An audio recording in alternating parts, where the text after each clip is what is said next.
Today, we're diving into Zen Buddhism and its relationship with Taoist thought from Alan Watts' The Way of Zen. Oh, nice. Really a classic exploration of this often misunderstood Eastern philosophy. Yeah. So get ready for some intriguing paradoxes and maybe even a shift in how we perceive the world and ourselves. Looking forward to unpacking this with you. Watts was a master at bridging Eastern and Western thought, and his work on Zen is particularly insightful. Yeah, right off the bat, Watts dives into this problem of what he called conventional knowledge and how our Western minds tend to rely so heavily on it. Mm-hmm. You've sent us some excerpts on this. What are the real-world implications of this reliance on fixed forms like words, symbols, signs? It's fascinating how this shapes our perception of what it means to truly know something. We feel like we only understand something if we can explain it linearly, almost like language, and consciously, processing one thought at a time. It's like trying to explain music theory without actually playing the music, right? Exactly.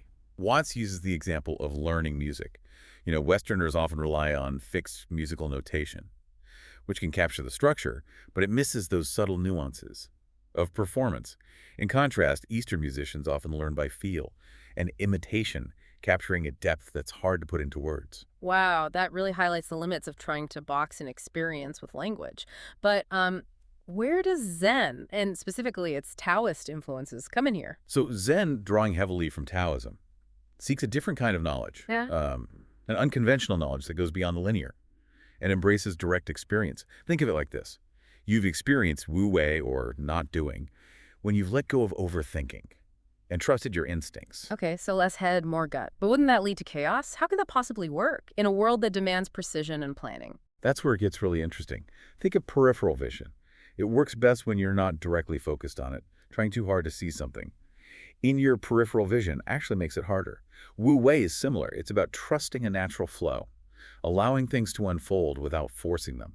So it's not about being passive, but about a different kind of action. Precisely. It's about effortless action, a natural responsiveness to the situation at hand. Watts connects this to the idea of no-mindedness, or wusin. That sounds a bit like, well, mindlessness. Is this really about emptying your mind completely? It's not about being mindless in the sense of being unaware. Instead, imagine a baby looking at things all day without blinking. Not fixated on anything in particular. They're simply experiencing the world without the constant chatter of the ego, the inner critic that's always analyzing and judging. So wusin is more like quieting that internal monologue, allowing the mind to operate naturally and spontaneously. Exactly. It's about achieving a state of wholeness, where the mind works freely and easily, without the interference of the ego. But isn't the ego necessary for navigating the world, for achieving goals, making progress? That's the question Zen asks us to consider deeply. What if the ego's constant striving for control is actually what leads to so much self-frustration? So Zen's approach to something as fundamental as self-frustration is to release the ego's grip. How does that even work? Think of it like this. You're holding onto a rope swing, trying to control its every movement. You're tense, your grip is tight. You're constantly fighting against the natural momentum. Zen would suggest letting go, trusting the swing's natural arc. So Zen's answer is almost a radical acceptance of the present moment. Yes. It's about recognizing the futility of trying to control everything and embracing a state of desperation, which Watts connects to the concept of nirvana. He also points out the connection to yoga's goal, the cessation of thought grasping. Both aim for a state of quiet awareness. That connection is intriguing. It suggests there might be a universal thread across different spiritual traditions. Absolutely. And this is where the concept of tathata comes in. Suchness. It's about experiencing reality directly, without the filter of concepts and preconceptions, seeing the world as it truly is, not as we think it should be. Okay, so tathata is like seeing the world with fresh eyes, without those mental filters we've built up over time. That makes sense. But how does this tie back to the idea of unconventional knowledge? It's not about accumulating information or building elaborate systems of thought, but rather about a direct, intuitive understanding of reality. So it's less about knowing and more about being. You could say that. Zen, in this sense, challenges the mind-matter split. That's so prevalent in Western thought. It's not about separating ourselves from the world, but about recognizing our interconnectedness with everything. That's a radical shift in perspective. Speaking of shifting perspectives, this brings us to one of the most intriguing aspects of Zen's philosophy, its view of time and change, and its emphasis on the eternal now. This is where Zen's Taoist roots really shine through. Watts highlights Senkiao's idea of the immutability of things. Senkiao argues that things don't move from present to past.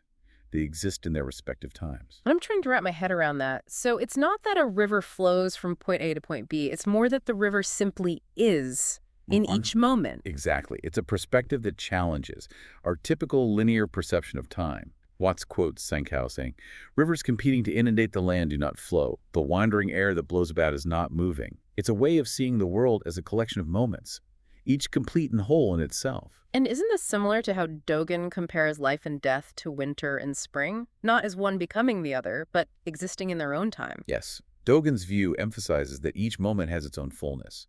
It encourages us to embrace the present moment without dwelling on the past or worrying about the future. So if letting go of our grip on time is so key, how does Zen approach something as practical as, say, making decisions or taking action? That brings us to one of the most applicable concepts from this deep dive. The art of not wobbling, of achieving naturalness in action. Not wobbling. I like the sound of that. I wobble a lot. What does that look like in practice? Watts uses the Chinese phrase, mochichu, to describe this state of mind, where the mind functions without blocks, responding to situations with immediacy and spontaneity. So less overthinking, more trusting your gut. Precisely.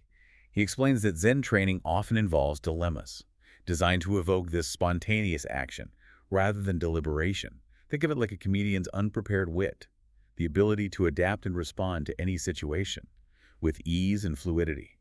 That makes sense. But isn't there danger in being too spontaneous? Could it lead to reckless actions or poor decisions? That's a valid concern. But Zen isn't advocating for mindless impulsivity. It's about cultivating a deep trust in your original mind, that intuitive, spontaneous part of ourselves. That knows how to respond appropriately without getting bogged down in analysis. That resonates with me. I often find that when I overthink things, I end up making worse decisions. But trusting that original mind takes a lot of courage, especially in a world that values logic and analysis. It does. And that's where Zen's emphasis on practice comes in. It's not about achieving some perfect state of no mind, but about cultivating a more fluid and responsive way of being in the world. So it's a journey, not a destination. Exactly. And this journey, this process of cultivating a Zen mind, is reflected not only in Zen philosophy and practice, but also in its artistic expressions. Ah, yes. You've got to love those Zen gardens. I've always found them so calming and intriguing. What's the connection there? Zen art embodies this marvelous meaninglessness that Watts talks about. It's about capturing the spontaneity and present-focused nature of reality. Take Sunni landscapes, for example. They often appear empty, yet are incredibly alive. There's a delicate balance between form and emptiness. Yeah. A sense of space that's as much a part of the art as the brushstrokes themselves. Like those seemingly simple brushstrokes in a Zen circle, right? So much meaning tacked into such a spare form. Precisely. And then there's haiku, Oh. which Watts describes as capturing a live moment in its suchness. It requires a silencing of the mind, an ability to be fully present in the moment in order to truly appreciate its essence. Those fleeting moments of beauty we talked about earlier, like Zen art, is a way to hold on to those moments just a little bit longer. That's a beautiful way to put it. Zen art offers a glimpse into a different way of experiencing the world, a way that embraces paradox, spontaneity, and the beauty of the present moment. It sounds like a pretty radical shift from our usual way of thinking. It is, but it's a shift that can lead to a profound sense of freedom and peace. This has been an incredibly thought-provoking deep dive so far. I'm already starting to see things a little differently. I'm glad to hear that. Zen is full of surprises, Yeah. and I'm sure there are many more insights to uncover as we continue our exploration. It's interesting how Zen art encourages us to shift our perspective, to see the familiar in a new light. Like how Zen artists often depicted, like eccentric even, lunatic figures in their works. It seems a bit paradoxical. To celebrate mindlessness by portraying what we conventionally consider to be mental instability. That's the brilliance of Zen, embracing paradox and challenging our assumptions. These figures and their seemingly nonsensical action embody a kind of freedom and unfettered expression that resonates with the Zen ideal of no mind, So it's not about literally losing one's mind, but freeing the mind from the constraints of ego and convention. Exactly. It's about accessing that spontaneous creative energy Hmm. that flows when we let go of our self-imposed limitations. And this idea of aimless, spontaneous living seems to be a recurring theme in Zen art. Absolutely. It reflects the Zen artist's inner state of being fully present in the moment without striving for any particular goal or outcome. You know, Watts points out that we all have these moments of pure present moment awareness, those fleeting glimpses of the world that seem to stand out in our memories. The scent of autumn leaves, the sight of birds in flight, the sound of a distant waterfall. In Zen art, whether it's a landscape painting, a haiku poem, or a simple sketch of bamboo swaying in the wind, serves as kind of echo of those moments, inviting us to reconnect with that direct experience of reality. It's about cultivating an appreciation for the beauty and wonder of the ordinary, of seeing the world with fresh eyes. Perhaps one of the most profound expressions of this Zen aesthetic is found in Sha-no-yu, the Japanese tea ceremony.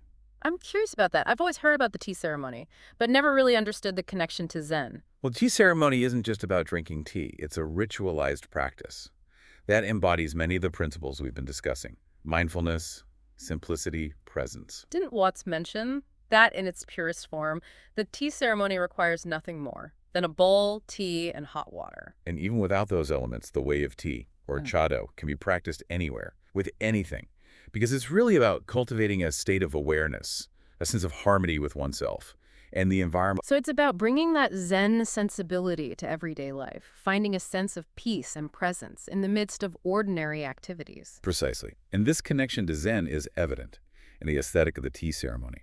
From the simple, minimalist tea house to the carefully chosen utensils and the precise, graceful movements involved in preparing and serving the tea. It's a reminder that Zen isn't just a set of abstract ideas, but a way of living, a way of approaching everything we do with mindfulness and intention. And this brings us back to the core of Zen's teaching, the importance of direct experience. It's not about accumulating knowledge or mastering techniques, but about awakening to the reality of the present moment. I remember Watts quoting a Zen text that speaks to this very point. It states, "In this moment there is nothing which comes to be. In this moment there is nothing which ceases to be. Thus there is no birth and death to be brought to an end. Wherefore the absolute tranquility of nirvana is this present moment." That passage really encapsulates the essence of Zen's view of time and the eternal now. It's about recognizing that everything, including ourselves, is in a constant state of flux, arising and passing away in each moment. And that the true peace and freedom that we seek can only be found in this present moment, in accepting things as they are, without clinging to the past or worrying about the future. And yet, as Watts astutely points out, this moment can only be called present in relation to past and future. So when we strip away those concepts, what is this moment truly? It's a question that takes us beyond the realm of language and conceptual thought into the realm of direct experience, of pure suchness. Watts shares a poignant anecdote about the Zen master Facham, who, as he lay dying, heard a squirrel screeching on the roof. His final words were, "It's just this and nothing else." A profound statement in its simplicity, pointing to the immediacy and completeness of experience, unfiltered by concepts and interpretations. It reminds us that the truth we seek isn't something distant or abstract, but something that's always available to us, right here, right now. I think that speaks to one of the most fundamental challenges we face in our modern lives. We're so bombarded with information, so focused on achieving goals and striving for the future, that we often forget to appreciate the simple beauty of the present moment. Zen invites us to rediscover that awareness, to slow down and savor the richness of experience, to find joy in the ordinary, and to embrace the mystery of life as it unfolds. This idea of embracing the present moment seems particularly relevant in our fast-paced, constantly connected world. We're constantly being pulled in multiple directions, and it's easy to lose sight of what truly matters.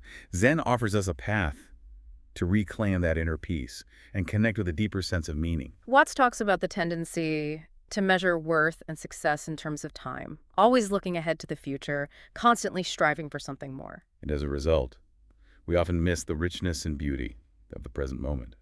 We get caught up in the pursuit of goals and achievements, forgetting to appreciate the journey itself. He quotes the Shobogenzo, a key Zen text, which states that there's never anything but the present.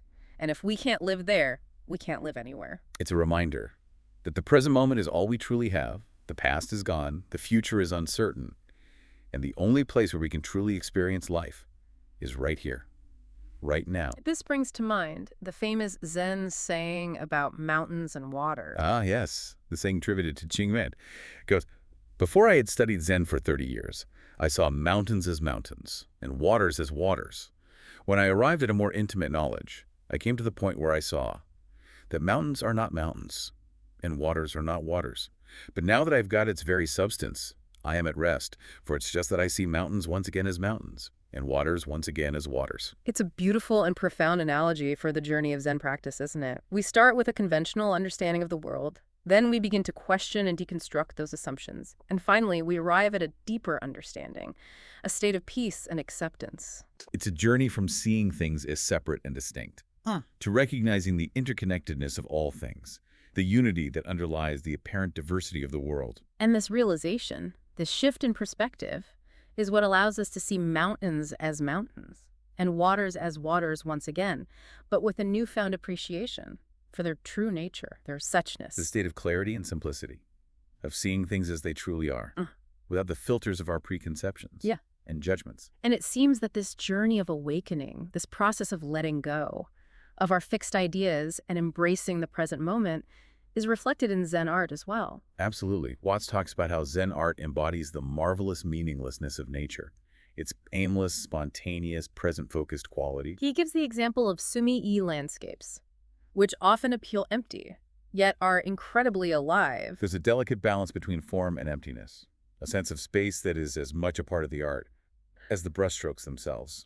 And then there's haiku, which Watts describes as capturing a live moment in its suchness. It's a form of poetry that requires a silencing of the mind, an ability to be fully present in the moment, in order to truly appreciate its essence. These forms of Zen art offer us a glimpse into a different way of experiencing the world, a way that embraces paradox, spontaneity, and the beauty of the present moment.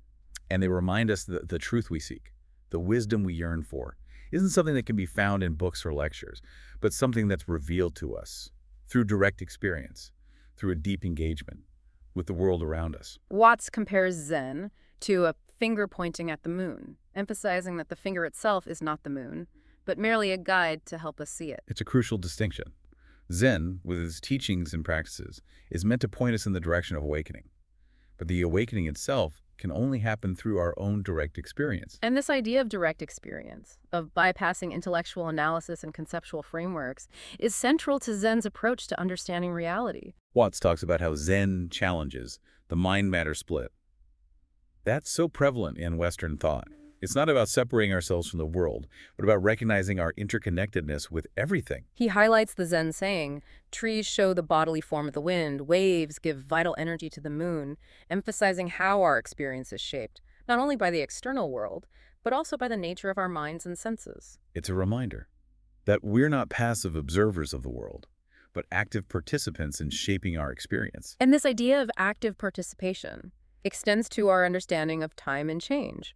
Watts explores Senchao's concept of the immutability of things, suggesting that things don't move from present to past, but exist in their respective times. It's a way of seeing the world as a collection of moments, each complete and whole in itself. Watts quotes Senka saying, "Rivers competing to inundate the land do not flow. The wandering air that blows about is not moving." It's a perspective that challenges our linear perception of time and invites us to appreciate the fullness of each present moment. And this leads us to Dogen, who compared life and death to winter and spring, not as one becoming the other, but existing in their own time. It's a perspective that encourages us to embrace the present moment without dwelling on the past or worrying about the future. And as Watts points out, this feeling of timelessness, of being fully present in the now, arises when we stop resisting the flow of events. It's about letting go of our attempts to control time and embracing the natural rhythm of life and change. Now, this idea of letting go, of surrendering to the flow of experience, can seem paradoxical, especially when it comes to our actions. We're so conditioned to think of ourselves as agents of control, making choices and striving for specific outcomes. And yet, as Watts points out, there's a deeper level of spontaneity at play, even in our most deliberate actions. He talks about how decision-making itself just happens, that we decide without fully understanding how we do it. It's as if there's a part of us that operates beyond our conscious control, a deeper intelligence that guides our actions. Watts uses the analogy of a ball in a mountain stream, moving effortlessly with the flow of the water.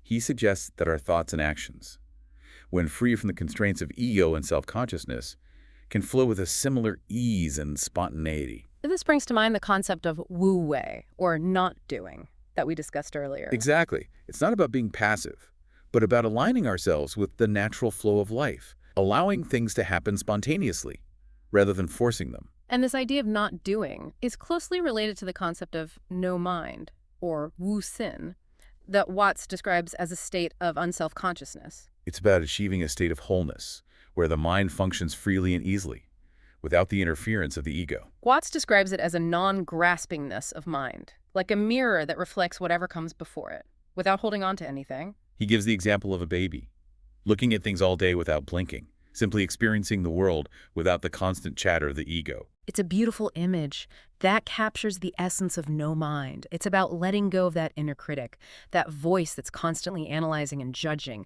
and allowing the mind to operate naturally and spontaneously. And this state of no mind is not something that's achieved through effort or striving. It's about recognizing that our true nature is already whole and complete, and that the only obstacle to experiencing that wholeness is our own clinging and grasping. So it's about letting go, about surrendering to the present moment, trusting that the universe, or the Tao, will unfold as it should. And this surrender, this trust in the process of life, is not about giving up or becoming passive. It's about aligning ourselves with a deeper wisdom, a natural intelligence that operates beyond our limited understanding. This brings us back to that idea of not wobbling, that Watts uses to describe a naturalness in action. It's about the mind functioning without blocks, responding to situations with immediacy and spontaneity. And this, as Watts explains, is the heart of Zen training.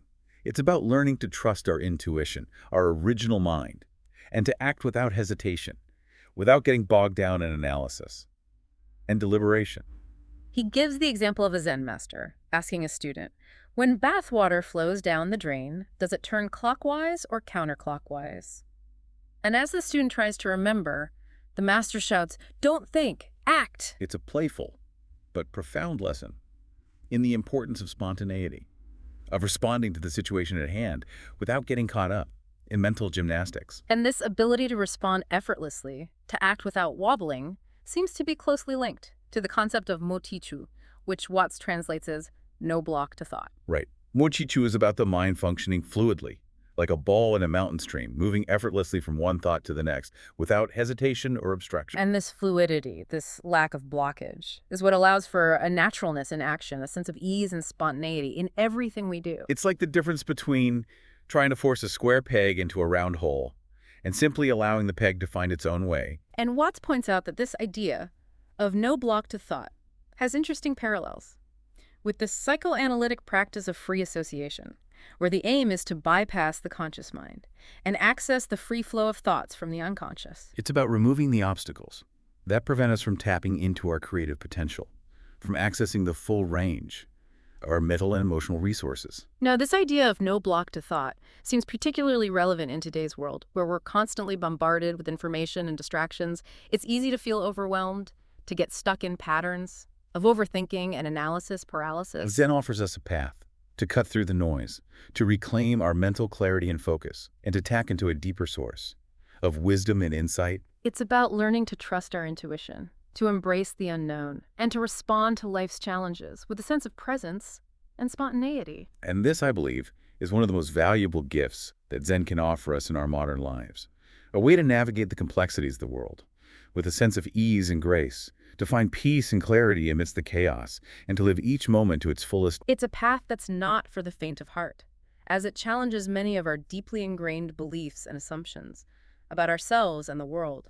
But for those who are willing to embark on the journey, Zen offers a possibility of profound transformation, a liberation from the constraints of ego, and the suffering that arises from clinging and grasping. And it offers a way to experience the world with fresh eyes, to appreciate the beauty and wonder that's always present right here, right now. It's a journey worth taking, even if it means letting go of everything we thought we knew. It feels like Zen is all about stripping away those layers of artifice, like peeling back an onion to get to that primal, intuitive way of being. Yes, and this is beautifully reflected in Zen art, especially in forms like sumi painting and haiku poetry. So it's not just about sitting in meditation. This Zen mind is meant to permeate every aspect of life. Exactly. Zen art is all about capturing that spontaneity, the suchness of the moment, like those sumi landscapes we talked about, seemingly empty yet so full of life. It's like they've mastered the art of less is more. Precisely.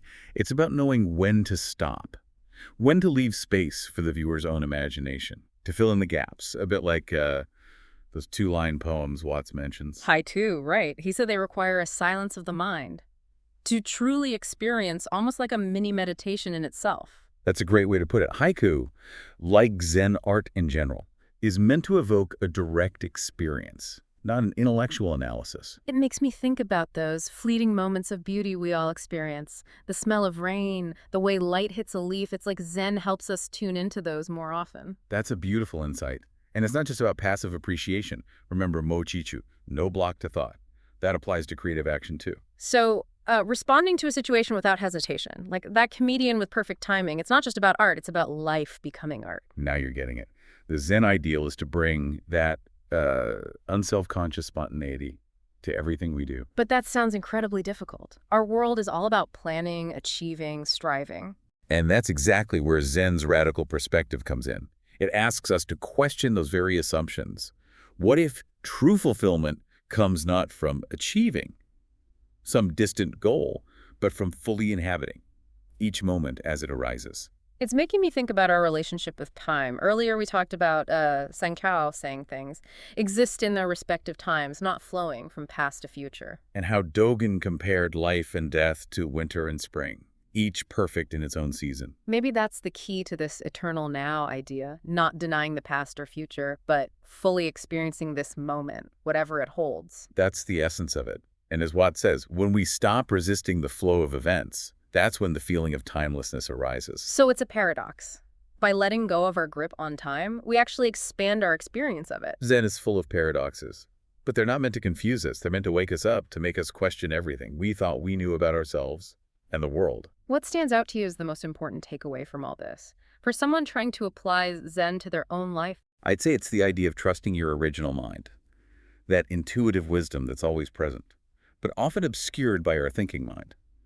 Whether you're facing a creative challenge, a difficult decision, or just trying to appreciate the beauty of an ordinary day, remember that you already have everything you need within you. Just let go, trust the process, and allow yourself to be surprised by what unfolds. That's a great note to end on. It's a reminder that Zen isn't just a philosophy, it's a way of life. It's about cultivating awareness, embracing the present moment, and trusting the wisdom of our own hearts. And as Alan Watts so eloquently put it, it's about discovering that, in the words of the Zen master, nothing is left to you at this moment but to have a good laugh.